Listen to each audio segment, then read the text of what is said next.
He goes, I got some breaking news. The word is that so-and-so had a gun. And I'm like, Jesus. I'm like, this is if this turns serious, this is breaking news. And I was like, well, I didn't hear anything. He's like, well, then we found out it was a paper gun. It just kind of goes to show like the level of hype that some people have towards just the mention of firearms. Is like when it was a SHOT show, a cop was walking by. I was like, officer, I saw a man with a gun over there in that aisle. Why would you even say that? Everyone around laughed and they're like, that boy is handsome. I think they said that, but they were pretty impressed with the joke. Okay, so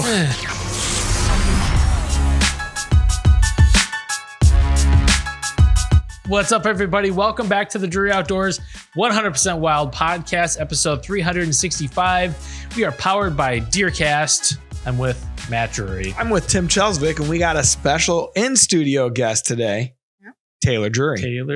I'm sorry, Taylor Drury Land. It's force of habit. Either's fine. We said it's Austin Drury, and we just went with that. That makes more Progressive.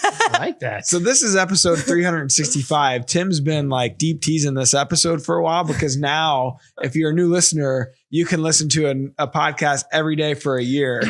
God help you if that's what you're doing with your life. That's right. It's kind of sad, but people do it. Yeah, they do. So we should just say, like, fair warning.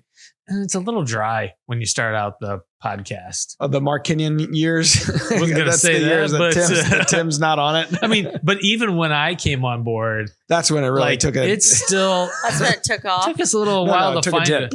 Yes. Went down. Yeah. It's always coldest right before dawn and darkest. But yeah, I mean, I personally wouldn't go back and listen to all of them. I wouldn't because who's got that kind of time? But somebody does, I'm sure. People so we applaud listening. You. Hold on. If you go back, this is your applause. Real men of genius. That's right. Real men of the 100% Wild Podcast. And women, Tim. Yeah, there's like 5, 6. That's right. I don't know. Okay. All right. So we don't necessarily have an agenda with Taylor this week, but she's in town for some family stuff that we had going on. Yep. And we wanted to take an opportunity to have her jump on the podcast. We haven't had any updates since you've had Mabry, your baby, and you had another good fall, another good hunting season, probably a lot different in how you approached it, I'd say. It was. So I figured it'd be a chance to catch up. Yeah. Last time you were on, we had the old card table in the corner. Yeah, that. Alan says 2.5 years. Okay. He said 1 year. Time flies. But speaking of that, it really does. I'm like, it was like March 2 years ago. That's what it was. Okay. Yeah. It was our. I like it. It feels official. It was a special episode because we had confetti. Oh, yeah. We hit a certain number. It was. Wait, okay. 200? This is 365. I think that would have been probably 200. Austin was on that one too. We were over there at a table. Yeah. You guys were just kids back then. Just kiddies. Yeah, you didn't have. We didn't have a kids. Child. Now you do. Life's crazy. Okay, so take us through it with the fall. Like, what changed for you specifically? Like, I know there's a billion things, but when you you'd go to Mark's camp and you might be there for a month or 2 months because Austin's guiding during that time. So it was good timing to kind of split up. Yeah, it was. I mean, obviously going into it, I didn't really know what to expect. It's our first child, so I'm like, okay. Probably the old hunting schedule where it's months at a time, every single day. Probably not realistic. Obviously, she was 5 months at the time, 4 or 5 months. So still in the little tiny stage, not a lot of sleep. Mm-hmm. But we tried to make the best of it. I did a couple trips without her just for a couple days. That was in Texas and Iowa. So that was very new for me, not being there. Tough. Yeah. You think you're going to sleep and then you don't. You still watch the monitor all night and then get up and hunt in the morning. But anyways, I think the best part of the fall was when I took Mabry and we stayed for a month. Now, I have never seen my dad light up as much as he does. He clearly loves her a lot more than me. Way more. Classic grandparent syndrome. Yeah, it doesn't even compare. But we were so lucky. Like my mom, Maeve's grandma, took care of her. So I did get to hunt as much as I could. But we really just tried to hunt around the weather and plan trips like that. You know, it's crazy how much like you always think you have a lot of gear for a hunting trip. And then when you add a 5-month-old in the mix, you have a lot of stuff. Oh yeah. Yeah. But it was an absolute blast. She got to see her first deer on the ground. She got to meet the whole crew. It was great. It was like you go hunting, you know, you have good hunts. Some were slow, some were not. You get back, she's there. And then I'd say it was a lot more family time in camp than it ever has been. Sure. You know, just another dynamic. Yeah. And we live in Utah. So it's like I soaked up every second that I could being with my parents and then having Mabry around everybody. Coon Dog was there. I mean, it's a fun time, but Uncle Dog. Yeah. I can only imagine. My dad likes to greet him and say, well, hello, Steve. I didn't know he had a real name. The best part is it was Carson or Bryce. And like right at the beginning, they were like, his really name's Steve. They had no idea that his name was Steve. That's great. Well, and when you have a kid, you somehow become a second-class citizen. You kind of alluded to that, like to your parents, like, oh yeah, Taylor's here. But hey, Mabry, like, there's the real star of the show. Oh, absolutely. We had, you know, a couple family things this last couple days, and everybody would walk right up and say, well, where's Mabry? Or is Mabry here? And I'm like, I'm here. Nobody cares about You're me. old news now. Yeah. I'm old news. That's okay. I like it. It does kind of like, it's a different stage of evolution in your growth as an adult, I think. Like, I know when I had kids, like when I got married, I realized how self-centered I was. I hit another stage of that whenever I had kids. Like, you just really put yourself third, fourth, fifth, like wherever you fall. Yeah. I agree. Nothing can truly prepare you for it. Like, obviously you get married, you always think about starting a family. Then when you're pregnant, you have 9 months of wondering how it's going to be, what it's going to be like. And then it happens and it's just like, I don't know, your brain, your mind, your heart knows what to do in order to raise this little human. But yet, in my opinion, no book or anything can like prep you for it, you know? Usually it's just a lot of calls to mom. Mom, this is going on. Like, what do we do?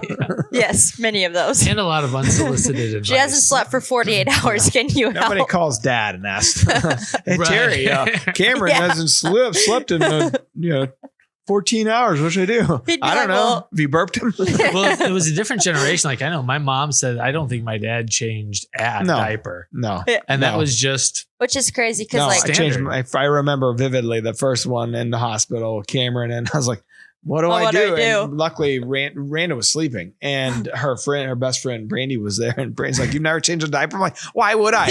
I don't have kids till today. Changing randos diapers. Yeah. That's against the law, brother.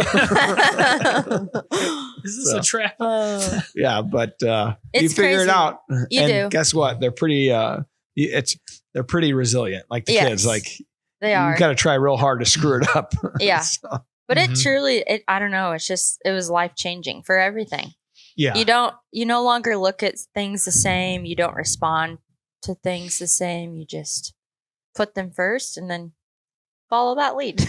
What did it do for your perception of time spent in the field hunting? I mean, that's hard. I feel like it's probably, a little unfair just because of how our hunting schedule is, how much we're filming and things like that. I'm sure to an outsider, they're like, I don't know how you got so much time to hunt, but I was lucky with my mom there. I mean, it's like, I would say, yes, I skipped out on a little bit. It wasn't a daily thing, or I wouldn't go normally. In years past, I would get there and I was normally there from, probably September to December. This time it was shorter trips. Okay, weather's not looking great. Let's postpone it a little bit. Yeah. But overall, I would say I hunted 80% of what I normally do. Sure. Killed $5. Yeah, you had a great season. It was a great season. And you guys it's the nice part about going to Mark's or Terry's, they're dialed in. Yeah. Oh, absolutely.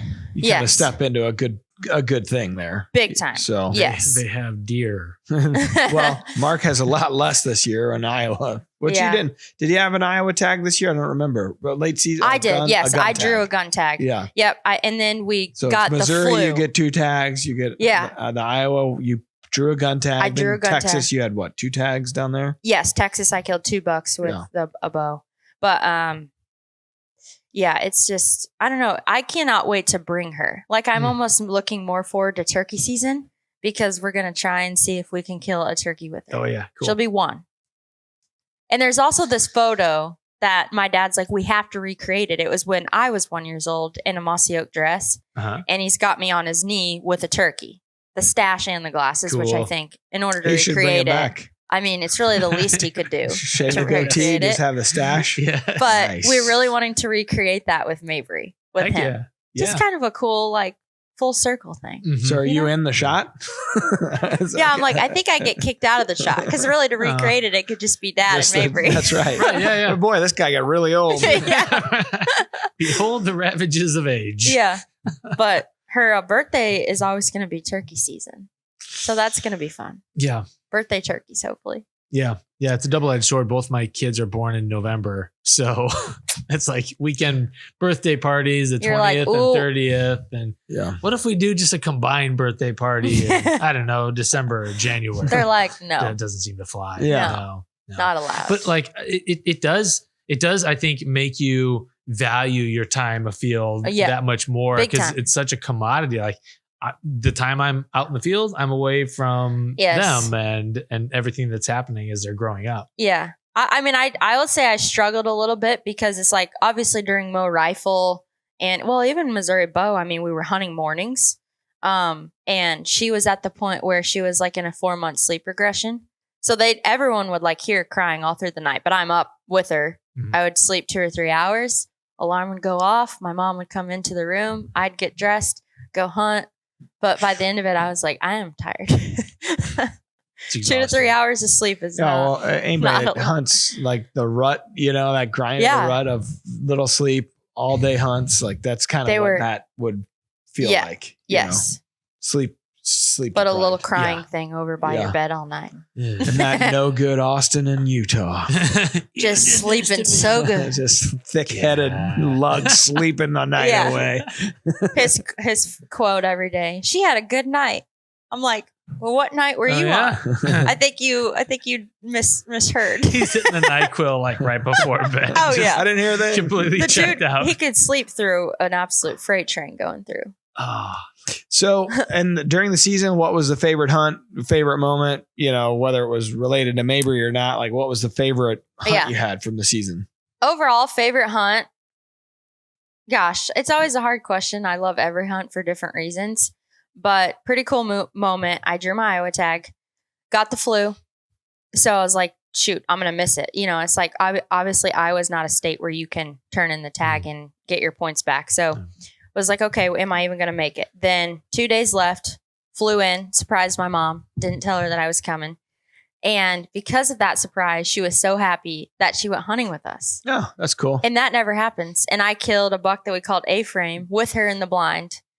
And that I can recall, I think my mom has only ever been with me on one other hunt. And Dad was like, in 34 years, like this doesn't happen. Yeah. He was like, well, if it would have been me hunting, would you have gone? And she said no. No, but she's sick of him. That was pretty special. Like it's been a long time. Like, well, obviously it never happens, but even just for the 3 of us to be together. Yeah. But then outside of that, I killed my rifle deer. We got back and then we're able to bring Mabry to the deer. And when it was the first time she's seen a deer on the ground. That's cool. That was special for me. And then now we're feeding her whitetail and elk at 9 months old. You monsters. Jeez. That's the coolest part for me so far. Nice. Oh, I thought the Texas the drop tine buck was neat. Yeah. That was cool. That was a really fun hunt. Yeah. Didn't make a super great shot, but it was a fun hunt. But a cool, interesting deer. Have you ever killed one like that? First drop tine deer. Yeah. That's Texas is incredible. There's a lot of opportunity. A lot of opportunity, and it's just beautiful down there. It really is. And the weather's always much nicer than what it would be in the Midwest, so nice to too. Escape, get down like there. You go down there during late season, but yet you're in early season close, and the deer still move. Man, that would be nice. Yeah. Change of pace. What was your guys' favorite moment? Tim? Tim, what was yours? It's hard to pick one, as you think back. And probably. How much did you hunt this fall, though? Not a whole lot. Yeah, I'm like, you're a busy guy. Yeah. I killed a doe, I think end of September, maybe early October. Okay. And I killed a couple does over the course of the season, but I didn't really have a favorite moment. Like probably January 16th when I didn't have to go anymore. Like, when you just accepted that it was it's over. done. I'm over with it. Let's move on to turkey season.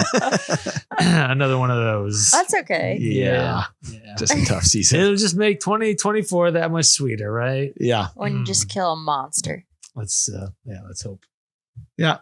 What was yours? Probably hunting with Cameron. I mean, we had some cool, Scott and I had some pretty cool hunts throughout the year. Yeah. And Cam's first turkey was in 23 and Cam's first deer was in 23. And that was with Dad in the blind, the deer. So that was fun. Cool. Like as you were talking about with Mabry, like just kind of passing on the experience. That was neat. And I speaking of the field, the fork kind of side of it, I just got a call back from Woods Meat Market, which is where my gun deer went, and it's ready to be picked up. And I just took some Cam's and mine to Oberle's.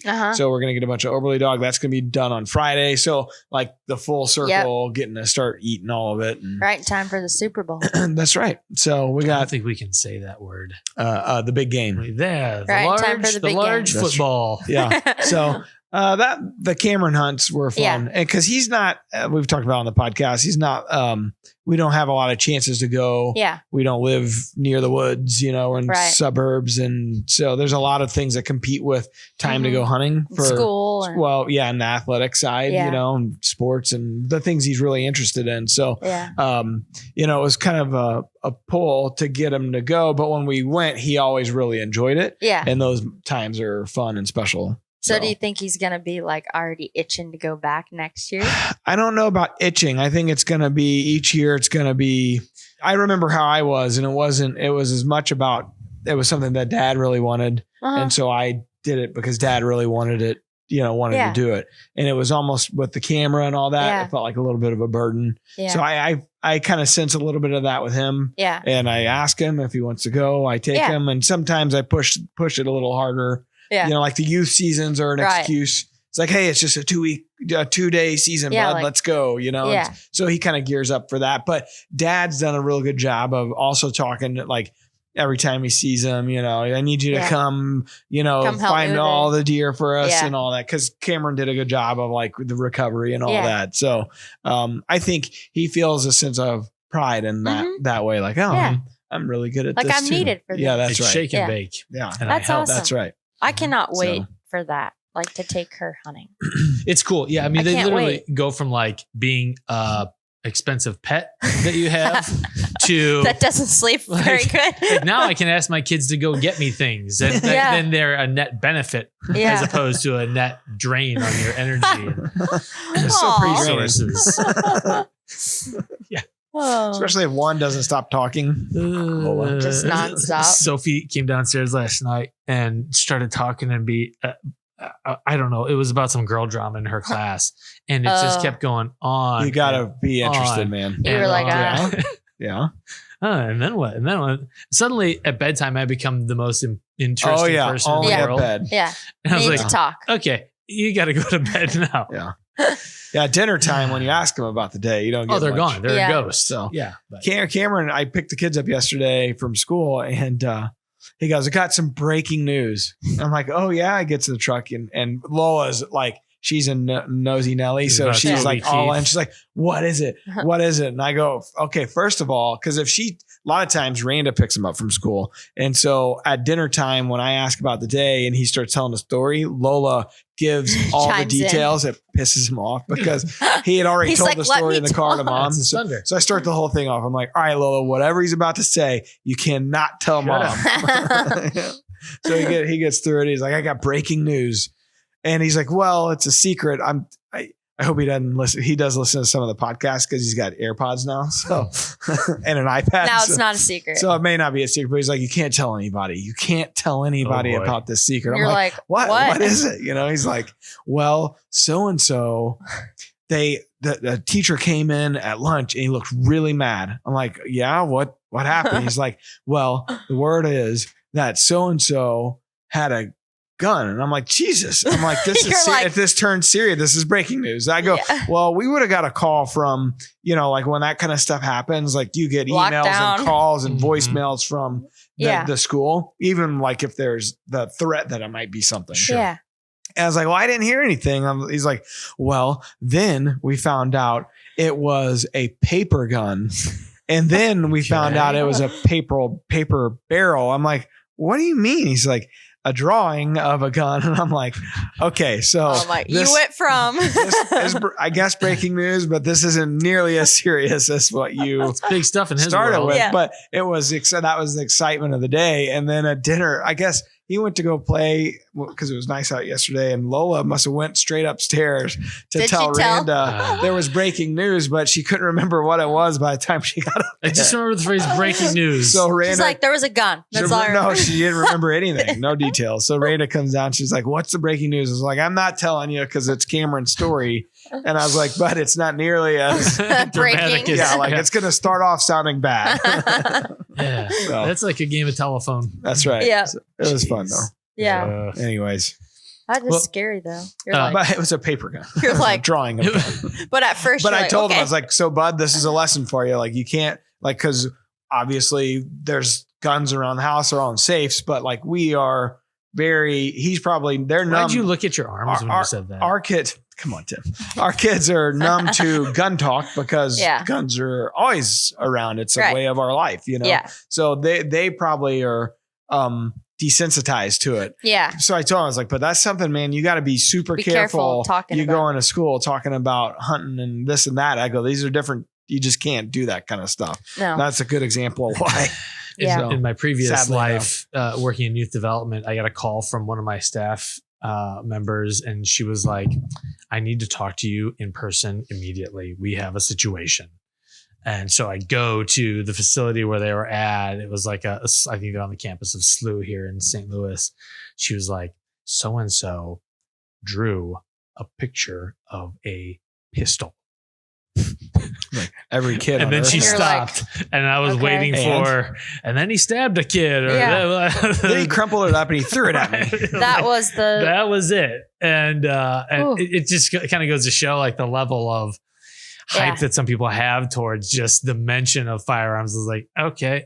And when I was a kid, I was drawing like Ferraris with guns mounted to the side and helicopter blades and like grenades. Like that's not a big deal. But it's a crazy topic because it's like even saying the word gun, you can be in a room of 10 people and it's like almost all 10 people would have a different reaction or face. Depends what your room is. Right? A room of hunters, but a room of... When it was at a SHOT show, a cop was walking by. I was like, officer, I saw a man with a gun over there in that aisle. Why would you even say that? Dude, dick. Everybody's got guns. Yeah. Everyone around laughed and they're like, that boy's handsome. I think they said that, but they were pretty impressed with the joke. How was SHOT Show? It was good. I mean, super busy. I think I saw they had 55,000 attendees. Wow. Maybe it was 56, somewhere in that range. I wonder if that was like up, down, it was up, I thought. I thought I saw it was up one of the record years. So I saw some stories of people there and it looked crowded. It was crowded. Yeah. Mm-hmm. Yeah. So it was a good show. Yeah, overwhelming.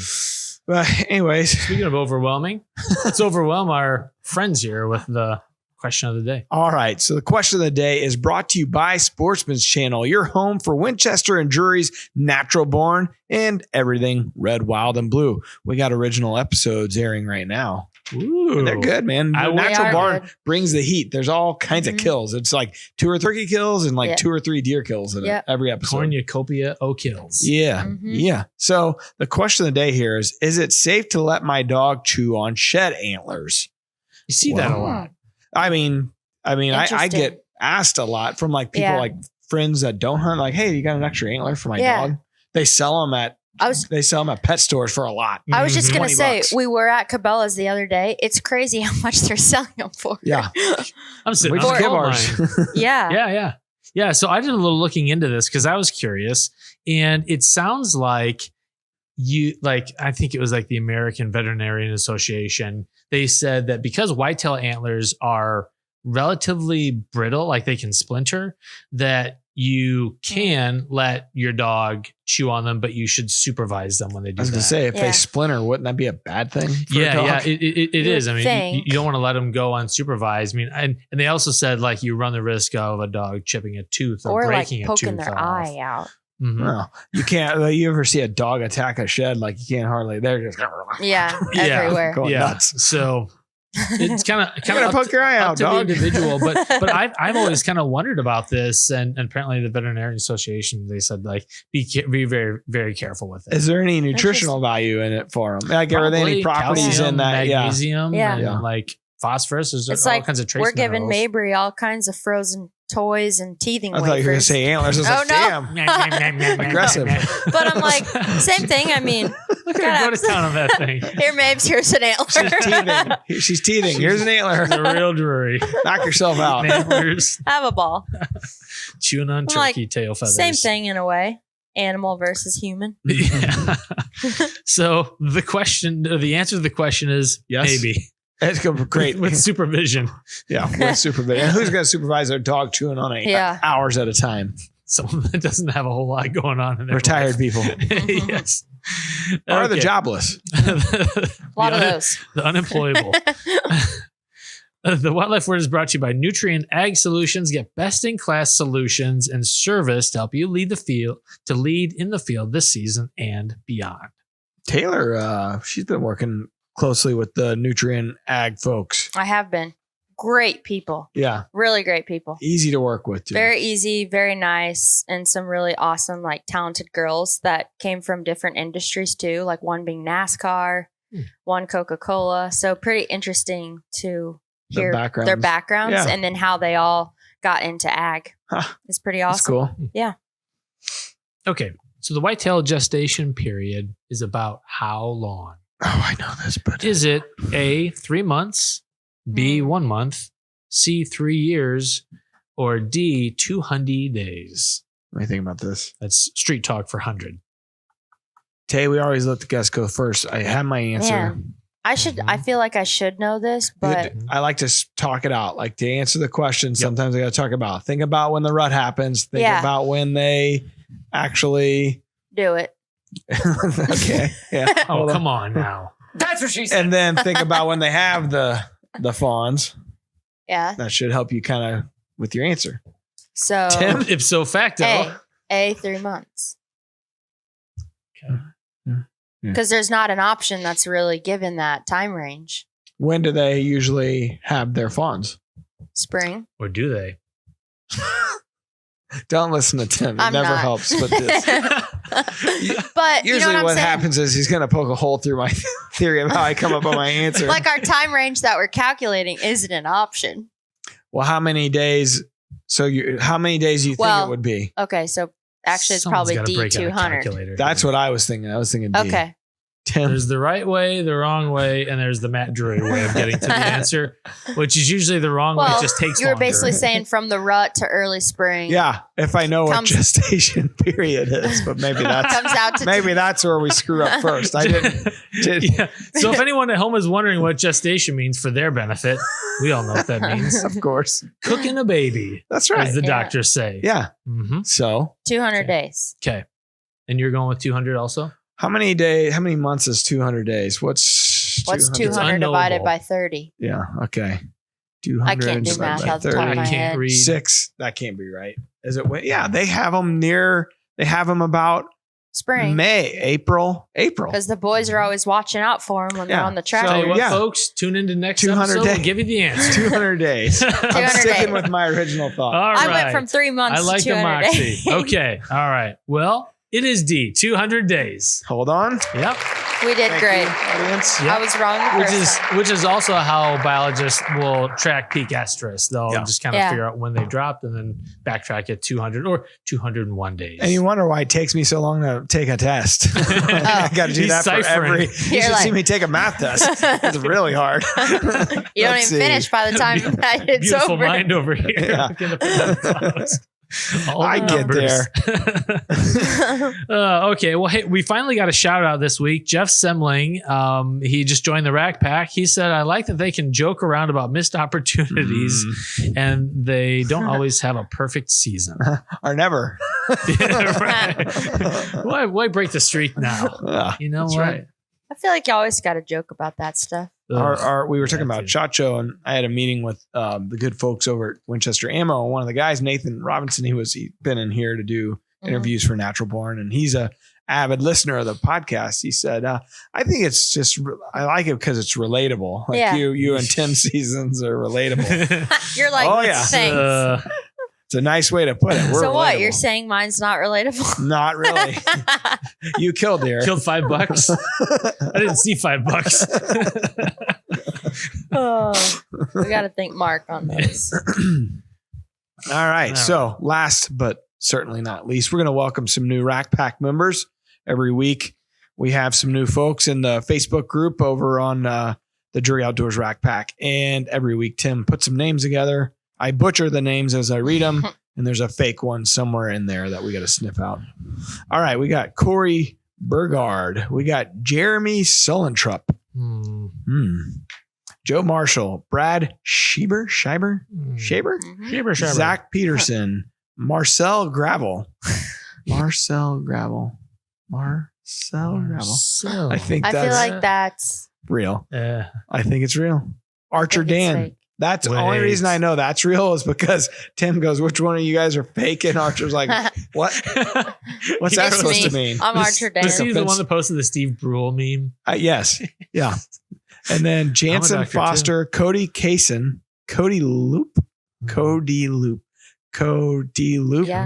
Something about a D loop in there. That's the fake one I'm going with. That's the fake one. Cody Loop and Leland Willett. Nice try, Leland. I'm saying Marcel Gravel is fake. Marcel Gravel. Marcel? French. I don't Marcel think it's Gravel. I think it's French. Yeah, Marcel. Gravel. Oui, oui. The Paris Gravels. I'm going to be going to France this year. Oh, the country or Missouri? Aunt Willa said that. Yeah, the country. That's going to be a blast. Cruising. How long is that flight? I think on the way there it's split up. We're flying into Barcelona, I think. So I think the way there it's split up. I don't think so. I've heard Barcelona is beautiful. They should see me in a bathing suit. White. Very white. Not quite as white as Mark, but and me. Pretty My white. dad's name is Powder. I'm Powder number 2. Like I don't tan. I get no color. Only that powder's not bringing to your When I go to a makeup store and they are trying to match me, she's like, we don't make anything like dead scale. That's just like -0. She absorbs light. How's that possible? She's like, you're number 1. I'm like, yes. Translucent. Yeah. That's what I'm your flavor's called. But yeah, anyways. Yeah. So I'll let you know what the French are like. What are you guys doing there? We're cruising, baby. We're cruising through the Mediterranean, I think. Like cruise. Yeah. Okay. So we're hitting Spain and France and Italy. That's going to be fun. Yeah. Terry's not, it's for their 50th anniversary. I bet he's pumped. Mom planned it without Terry. Terry said he wasn't going. I'd like to stay in Bloomsdale, please. He literally said he's not going. I'm dead serious. But we were all like, fine. Don't. Good for you. We'll send you pictures. Yeah. We're going to go celebrate your anniversary. That's right. So whether you're there. We're going to have a good time. He could get in where he fits in. I don't care if he comes or not. He's going. He can't I think he did himself. tell my dad like he wasn't going. That's his plan. He believes it. We got the ticket. He's going. Yeah. He can't. He just likes to say that he's not going. Yeah. Mom has a girls' weekend at the lake and dad's there. Yeah. I mean, he can't help himself but interject into the There's a good time. There's Terry. Yeah. Terry likes to show for the girls' weekends. We'll don't doubt it. Somebody has to drive. He says, okay. All right.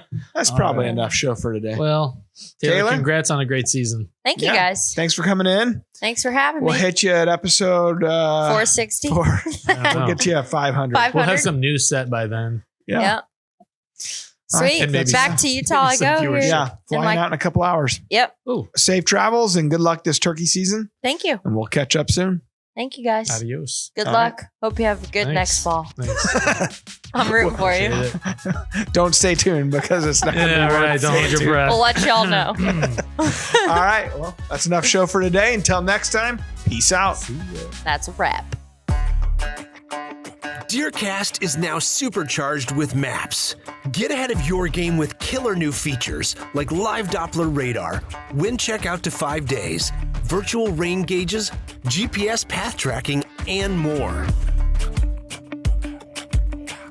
Plus, get our 14-day revolutionary DeerCast prediction and access to DeerCast Track. Prep, predict, and pursue with DeerCast.